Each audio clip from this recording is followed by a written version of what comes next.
The Garden of Man, written by Thomas Dillard, read by the author.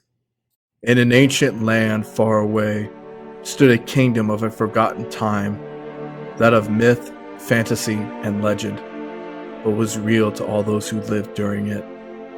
Hidden in the mountains was a white castle that stood and protected the people of Anglia. The king of the land before the current was a man of great want and greed, loving all that was wrong.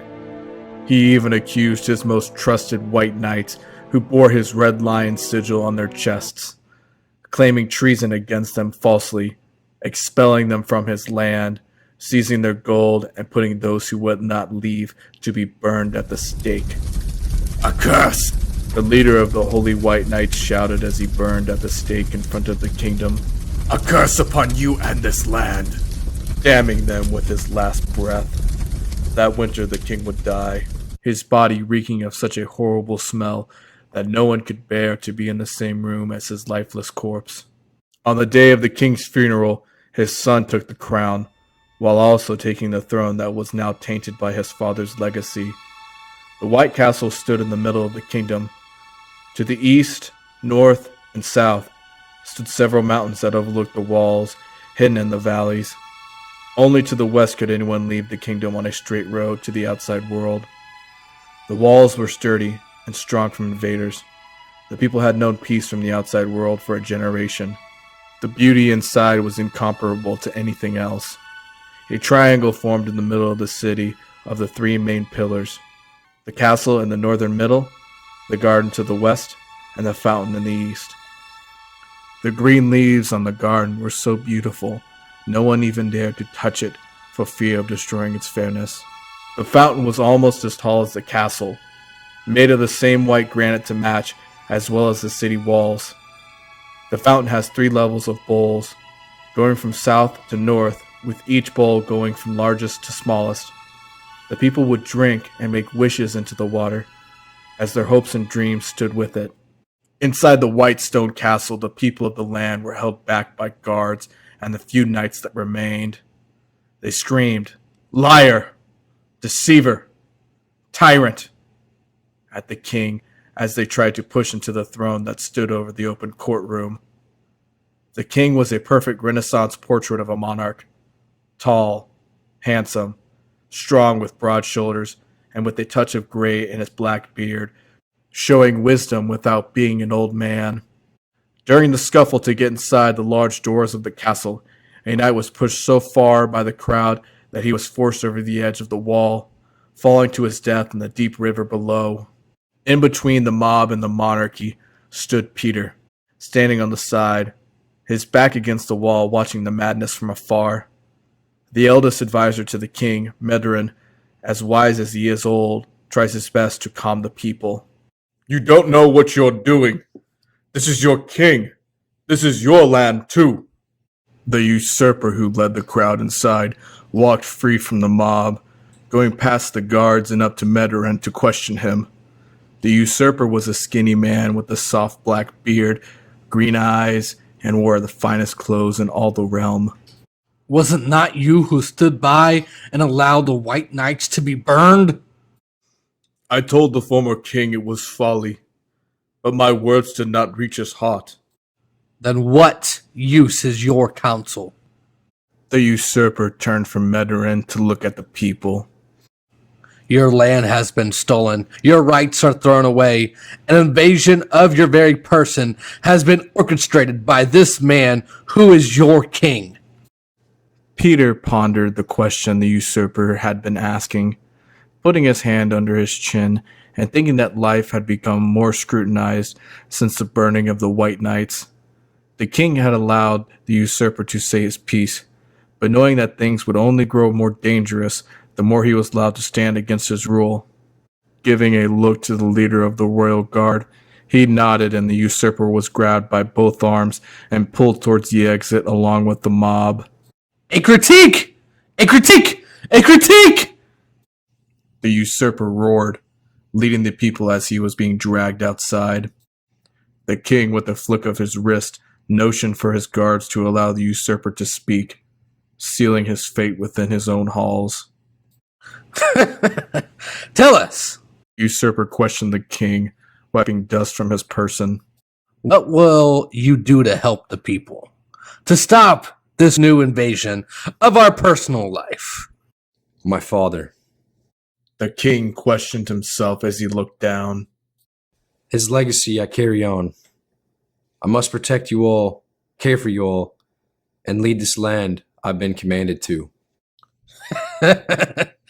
He claims to carry his father's deeds, and I have no argument on that. He who killed the white knights and forced their priests from our land. He demands we follow his rule by threat of the edge of the blade, without our consent. He controls all of us, while changing the laws of the land at the drop of a hat. The people began to whisper amongst themselves at the usurper's claims against the king. In the back of the court, behind the mob and the usurper, an owl hooted.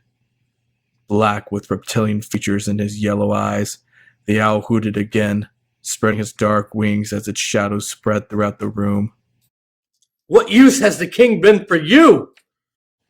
The usurper asked the crowd while pointing to the throne. What use has the king been for you? The usurper questions the harlot.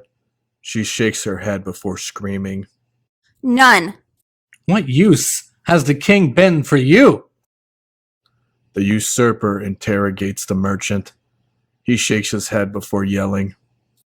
None! What use has the king been for you? The usurper asks the fool. He shakes his head, shouting. Off with his head! The usurper shakes his hand at the king, yelling. The king has betrayed us all! Led us to rot and called it fruit, to dust and called it gold, to the edge of the abyss and called it heaven! The crowd becomes a frenzy of rage driven by madness, trying to push the guards with all their strength, screaming, chanting, and spitting for blood the whole way, trying to reach the king, trying to reach the throne. Enough! The king roared as he stood from his chair. His red cape flowed across the room, pushing all back from his power. I am the king of this land. My family has ruled this land for generations and will continue to rule this land. Out! I say, out! All of you! The people no longer pushed the guards with the same vigor as before, listening and obeying their king as they prepared to leave. The shadow, seeing the opportunity, whispered another message into the usurper's ear. He tells us to leave so we can no longer have a voice in our own kingdom. No! I will never compromise. You are outside the side of ruling, and you will never be the man you wish to be, while you carry the burden of envy in your eye. The usurper was pushed back to a knee from the power of truth, scared by the king's calm voice as if he had raised a sword to take his life. The want of power and revenge filled his heart as he ran for the wall of legends and pulled a spear free from its metal confines. The wood was clean, and the metal tip was as sharp as a dragon's tooth. In a cloud of madness, he screamed and drove the spear into the king's heart. With a grunt, blood spilling from his chest, he fell to his knees and gave up his life. Save the king! A knight shouted as he ran towards the dead king, trying to protect what remained of him. The usurper stood still. The mob, hungry for more blood, ran past him, raided the castle, and attacked the royal supporters. Encircling the people, the few knights and guards tried to protect the loyalists as they escaped the castle. Stop! Meteran shouted to the crowd, holding up his hands, trying to stop any more bloodshed from the mob. You have doomed us all!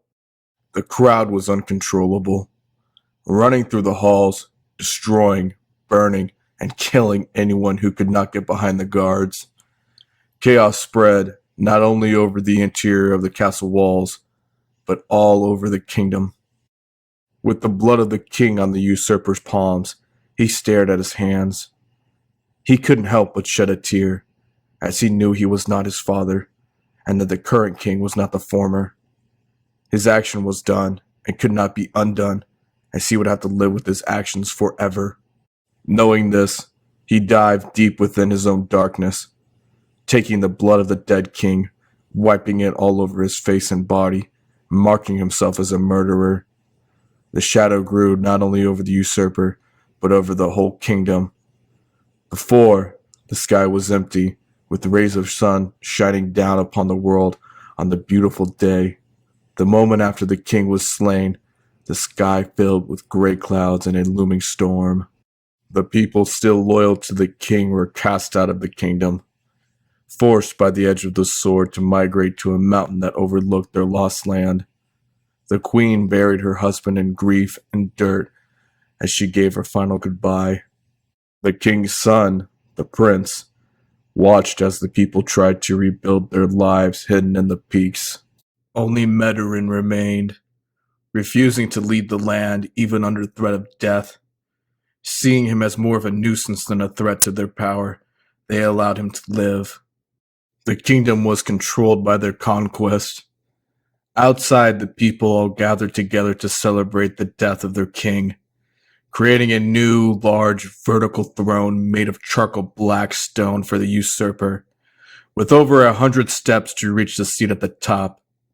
The outline of a black owl was engraved in the stone, with blood-red eyes that bled as it loomed over the new kingdom. The usurper sat as he watched the people below him on this dark pedestal.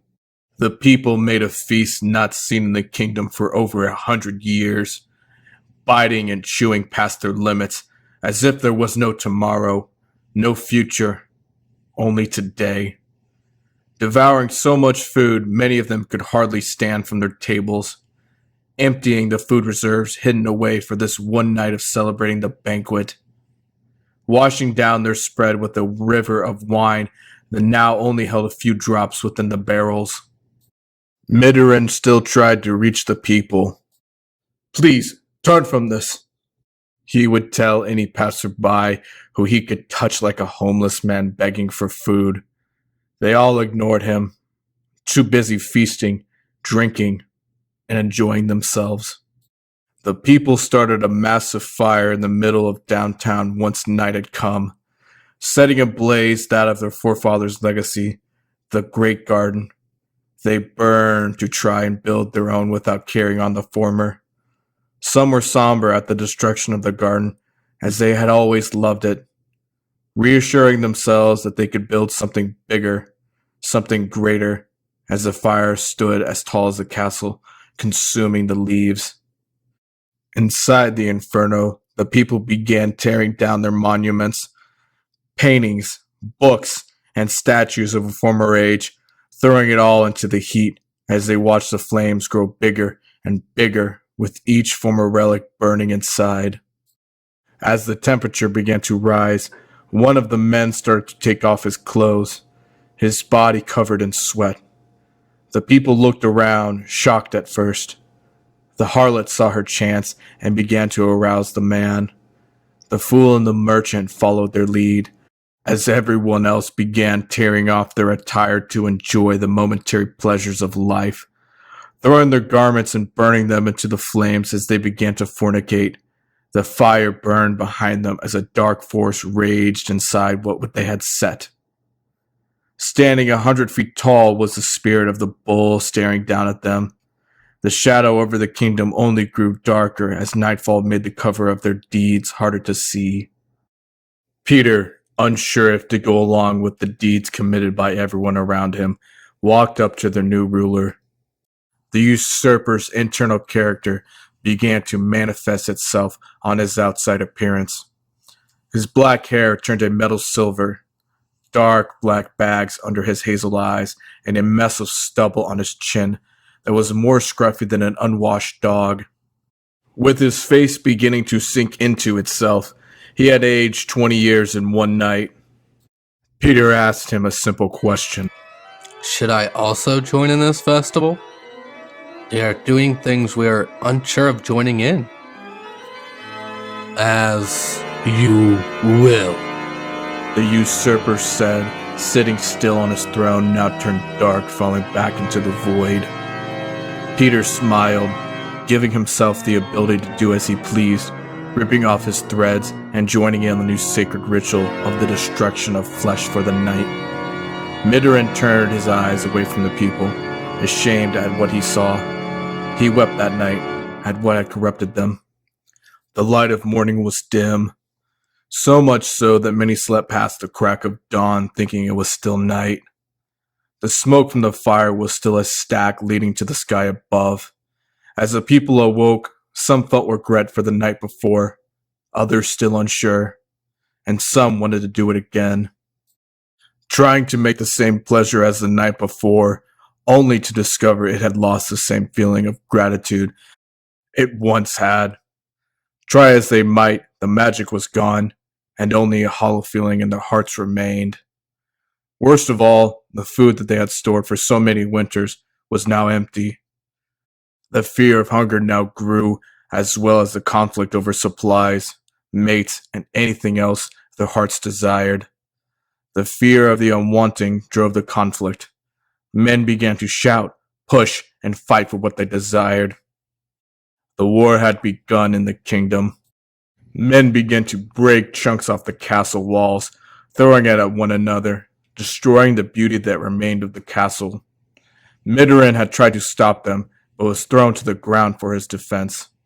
In a matter of moments, the castle was all but destroyed, annihilating what had taken a century to build in seconds. Peter, seeing how horrific the fighting became, ran to the usurper, begging on his knees for help. Stop them! Peter cried. As you will. The usurper said, sitting still on his now dark throne, once again falling back into the void. The merchant was surrounded by soldiers, warriors, and any other man able to fight. Guarding his possessions before his life, he put his back against the mountain of gold, jewelry, and any other valuable objects that shined like a beacon in the night, drawing in the predators. Spreading his arms in vain to try and protect all of his objects that reached further than 10 of his arms could touch. He had been the most successful in acquiring things in all of the kingdom, making him the first and the easiest of all the targets. Mine! The merchant shouted, trying to deter the men. It's mine, not yours. Mine! Move, and you will live, a soldier dressed head to toe in armor told him. No, no, no! He screamed, trying to put everything he owned in his hands and run. The men were merciless, but quick. The shadows devoured him, with their steel dancing in his blood. The fighting over the shining valuables only grew more intense as the once beautiful features that had made them so handsome had now turned them monstrous. They had become something unknowable, something darker, something inhuman. That night, a different fire burned, this time made in the hearts of men, both fighting and not. In the morning, the love of brothers was now destroyed, bodies torn, defaced, and mangled. In the morning smoke, no smiling faces from the pleasure of that night covered any of the people's faces, only death. Trying to make sense of that night, many people moved on, ignoring their dead and that of the living. The people have now changed, worse than before. The famine had begun. The hunger this morning was tenfold that of yesterday. When the sun was supposed to come out, only darkness remained. A darkness with no stars, no sun, and no moon. Only a black sky above. The curse had grown. The water that had replenished their souls from the white fountain was now corrupted. A sludge that was greasy to the touch and burned the mouths of those who dared put it to their lips. Midorin on his knees tried to restore the water, pulling jug after jug out, hoping that the fresh water would spring from the well. None ever came out. Try as he might, covering himself in filth as he worked. The fool danced, joked, and juggled to entertain the people. They had long since stopped smiling and being happy. A traveler with white breeches looks at our land and now needs brown breeches. The fool said as he juggled, trying to break the people's permanent frowns that were stapled across their faces. The people were not amused. They only felt hatred towards beauty. Angry, starving, and looking for someone to blame, they turned on the fool to say Buddhist jokes that once had made them fall over with laughter. Screaming with red eyes, they surrounded him, wanting to crush his bones to dust, spill his blood, and feel a pinch of joy at his expense. Feeling the energy changing, the fool tried to escape, running away from the people through the streets, only to be stopped by the walls and a closed gate keeping him locked within the city. The mob encircled him like a rat. Climbing the stairs and getting to the roof of the tower, he attempted to escape by jumping over the ledge and jumping into a stack of hay outside the city walls. He could see his freedom as he reached the cobblestone ground on top. He felt the city walls and prepared to jump over the edge, finally seeing the sun for the first time in days as the warmth reinvigorated his soul. A second away from going over the edge, the mob pulled him back inside, lifting him up over their heads like a trophy of war before throwing him to his death from the wrong edge of the castle, his body falling and crashing to the sea of darkness that remained of the once great fountain in the heart of the city. His blood caused red lines across the black sludge as it leaked across the fountain. The fool no longer joked, smiled, or laughed. Face down in his own remains, he lived no more. Peter was now a skinny piece of meat of more bones than flesh. He crawled to the usurper's throne on his belly, begging for help. Please! We are starving. Help us get some food. The usurper's face was now completely hollow, as it looked as if he had become one with the chair. His body is covered in boils, and his features are now goatish. His skin now attached to the walls, as the darkness becomes the very air around him. The owl's saucer blood red eyes looked over the top of his head, staring at everyone and no one at once. As you will. The usurper said, sitting still on the throne now turned dark, falling back into the void. Fear became the currency of the day, as everyone became afraid of everything, anyone, and most of all, the future. The people's homes now resembled the dissolved remains of the castle. The once great granite white, now dark gray clay that resembled only a fraction of its former glory. The hunger remained for all, as the people became more desperate for food and to feel anything beyond the black void. The harlot began to make her rounds, offering herself for anyone who would give her a scrap of bread to eat. The people, especially the women, began to take notice and grew with the rage that bubbled up under the surface of their souls. Finding the harlot with stacks of food she had hidden away, she was captured by the women to meet a brutal end. Midorin walked to the people, getting their attention as he told them to turn before a final judgment. He was met with only anger and blame. The people grabbed him as they chained him to the remains of the once great granite white castle to watch. Death had come. The harlot was taken to the black remains of the garden and tied to a stake. She begged for her life as the people looked like monsters around her, ghoulish faces and features with a thirst for destruction that would never be quenched. With torches and pitchforks in hand, they set the harlot ablaze, with Peter leading the charge. After igniting her body, he peered over to a cracked mirror that was found amongst the rubble. Picking up the mirror, glancing at his own reflection, he dropped the glass in horror at what he had become. His face now molded into monstrous features, horns, and a sunken face with black eyes were all that remained of his once human face. He would have cried if only he could feel. The harlot was inside the fire. As it burned away her flesh, she screamed. A curse! A curse upon you all! She shrieked with her final words. silence. Then, something worse. The fire that they had created gave way, falling 1,000 miles per hour below into the ground, forming a tunnel leading to the core of the earth. The people looked inside the abyss and saw only darkness. Staring as if in a trance, they could not move their eyes from its magnetic pull. The abyss had them in its spiderweb and would not let the people go. The demonic force came up from below. As you will. The usurper spoke on repeat, talking to no one as they no longer cared to ask him for permission. His body was now in the most decayed state. Dusty cobwebs covered his entire grayed body. His shallow breathing was the only thing proving he wasn't a corpse. From below the crust of the earth, the gateway to the core was being ripped open by a dark shadow. A crater to the center of the earth was opened. The flame from below was a hurricane of wind and heat. Lava raged and spewed out, reaching taller than the castle, before falling back inside, making a pool of molten below. The smoke alone was hot enough to burn a man alive just by touching the white fog.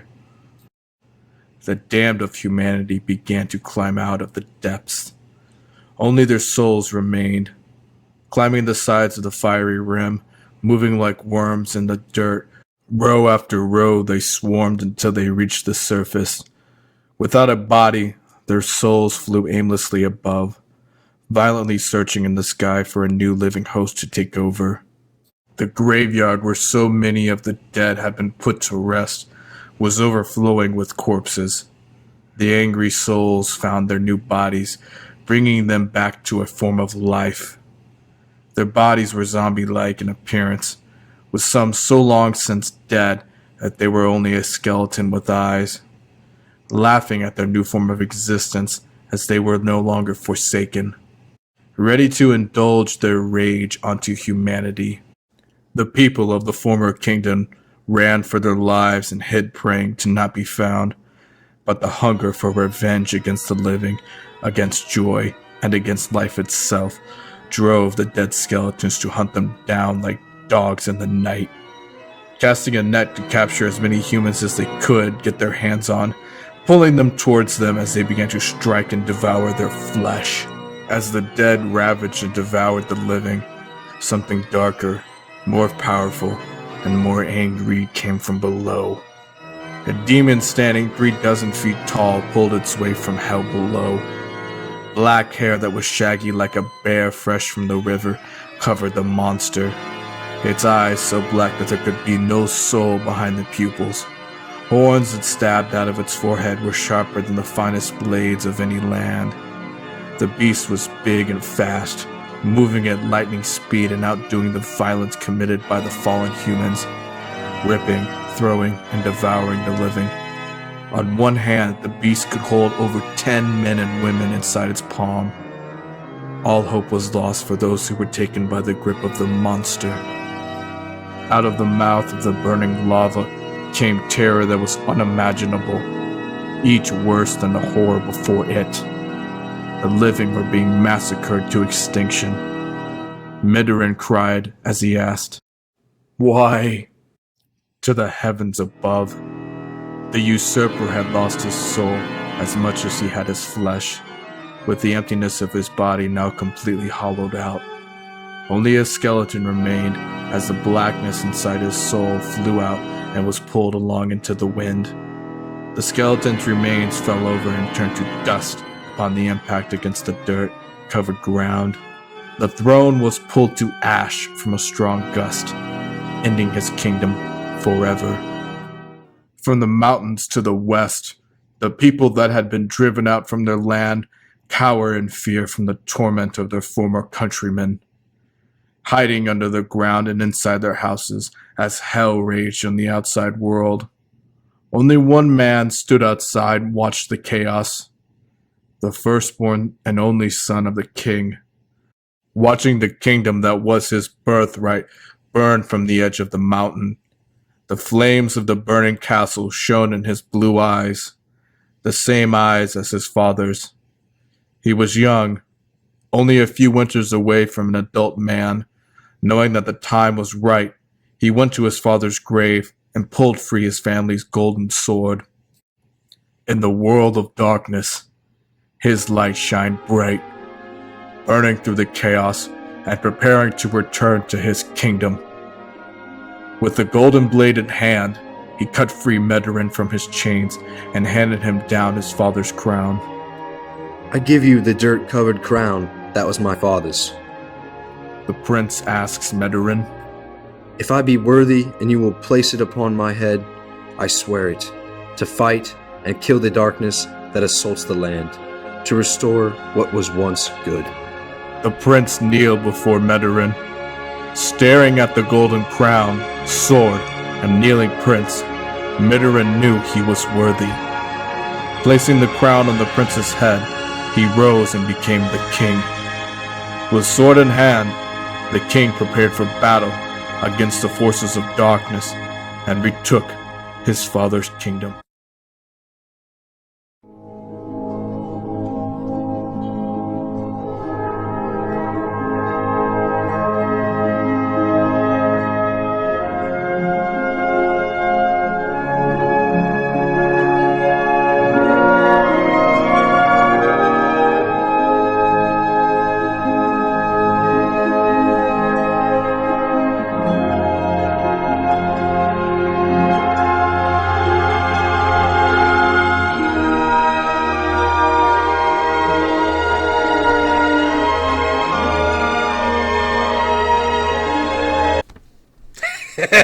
He tells us to leave so we can